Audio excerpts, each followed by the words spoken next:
नमस्ते बंधुगण मु डॉक्टर संजीव कुमार दास श्री श्री आयुर्वेद चिकित्सालय रे काय चिकित्सा जोटा हूँ जनरल मेडिसिन रे स्पेशलिस्ट भाव में काम करुच्ची जहाँ श्री श्री यूनिवर्सिटी ओडिशा कटक ठारे स्थित।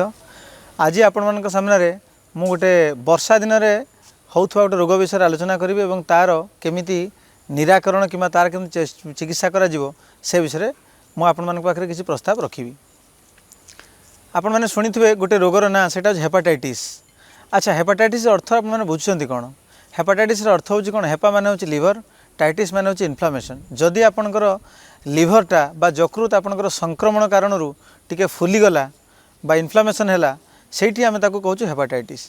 तो आपण मानकर निश्चित भाव में हेपाटाइटिस नॉर्मल बेसिक आइडिया थी जोटा कि 5 प्रकार रोचे hepatitis A B C D ई।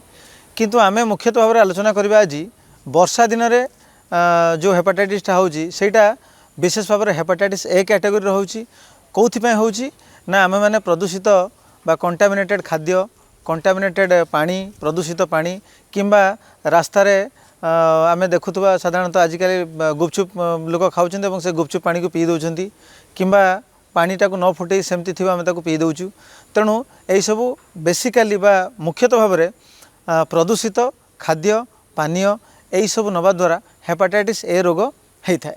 तेणु जदि हेपाटाइटिस ए होती आम जाना केमती आमको माने हेपाटाइटिस होली इन्फेक्शन होली ना जानापी हेले आम प्रथम किसी लक्षण पाइबा आम शरीर में। से लक्षण गुड़ा कौन ना आमको कौन हम प्रथम आम आखि हलदिया पड़ज सेटा को आम जंडिस बोली कहूँ।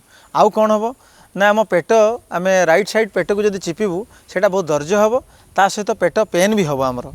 आउ कौन हम ना आमर परिस्राटा टिके डार्क आसिबो, टिके गाढ़ परिस्रा आसिबो। आउ आमको बांती बांती लगिबो, ज्वर आसिबो, बॉडी पेन हबो, आउ फाटिक लगिबो, आमको दुर्बल दुर्बल लगिबो। तो यही सब कंडीशन जेतेबेले होउची आमे सेतेबेले ताकू कहूचु लक्षण देखि साला परे आमे तार रक्त परीक्षा करूचु। रक्त परीक्षा करिके आमे ताकू प्रॉपर वे रे आमे डाक्टर माने ताकू कहूचु जे आपनको हेपाटाइटिस हेची बोली। तेणु वर्तमान आमे रोगर लक्षण यही लक्षण थिले आपण माने हॉस्पिटल को आसीबे डाक्टर परामर्श करिवे ए विषय आपण मानकर आइडिया हो गला। तो डाक्तर परामर्श कला परे आपण माने नेक्स्ट जिनस हो आपण माने चिकित्सा केमती करिवे ना गोटे जिनस मन रखंतु। प्रथम कथा होची आपण मानकु जेतेबेले एई सब लक्षण आसुची प्रथम आपण गोटे एस्टाब्लिश हॉस्पिटल को जिवे जो जगह रे स्पेशलिस्ट माने ट्रीटमेंट करूचंती डाक्तर मानक पाकु जिवे ना कि आपण ए रास्ता कड़े जो मैंने बिक्री कर औषध आयुर्वेद औषध ना रे बहुत किसी औषध बिक्री कर जो थे विभिन्न स्टीरॉयड फ्लूइड सब रोचे से जगह को आप जीवे ना।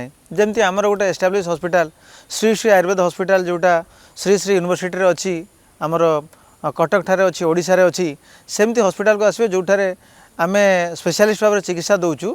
आउ से चिकित्सा जदि आप नेबे ताले आप निश्चित भाव में 7 दिन भितर आपणकर लाक्षणिक उपशम आप पाइपर एवं आपणकर जो इन्फेक्शन रही जो ब्लड रे रक्त स्तर रे विभिन्न प्रकार बढ़ी जाइथिबो आपणकर मु एग्जांपल दो जेमती बिलिरुबिन बढ़ी जाउथबो बा एसजीओटी एसजीपीटी बढ़ी जाउथबो सेटा कमिया पे मिनिमम 30 ରୁ 45 डेज लागिवो 30 दिन ରୁ 45 दिन लागिवो। तेणु आपण माने एटिके आसिले आमे तार सठिक उपचार आपनको दबु एवं आपण 7 दिन भितर उपशम लाक्षणिक उपशम पाइबे। आ गोटे कथा मन रखिथांतु जे आपण मु बारंबार कहूची आपण एई सब लक्षण हेले केबे भी रास्ता पाखे बिक्री करुवा जड़ीबूटी ना रे छद्मचरी वैद्य मानक आप केबे भी देखेबे ना कारण से माने ही खराब औषध देवा द्वारा कौन हम ना आपन लिवर आहरी खराब हो चांस थाए। तेणु आपण मैंने श्री श्री आयुर्वेद हॉस्पिटल जोटा श्री श्री यूनिवर्सिटी रे अच्छी आपणकर कटक ओडिशा रे अच्छी सेठी आसतु।